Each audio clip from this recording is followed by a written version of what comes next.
నేను మనస్ఫూర్తిగా ఎందుకు మైసూరావారిపల్లికి వచ్చాను అని అనడానికి, అసలు పంచాయతీ వ్యవస్థ నిర్వీర్యమైపోయిన సమయంలో, పంచాయతీ ఎన్నికలంటే భయపడే సమయంలో, గత ప్రభుత్వ సమయంలో రోడ్ల మీదకి రావడానికి కూడా చాలా అనుభవం ఉన్న నాయకులు కూడా భయపడే పరిస్థితిలో ఉండి, మిలిటరీలో పనిచేస్తున్న ఒక భర్తని రోడ్లు సరిగ్గా వేయక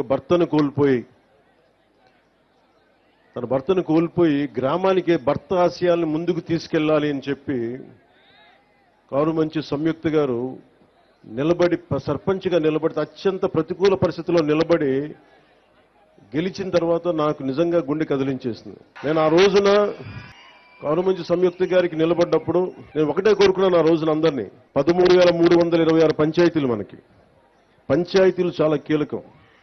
అందరూ గ్రామాలు వదిలేద్దాం, వెళ్ళిపోదాం, బయటికి వెళ్ళిపోదాం అనుకుంటారు.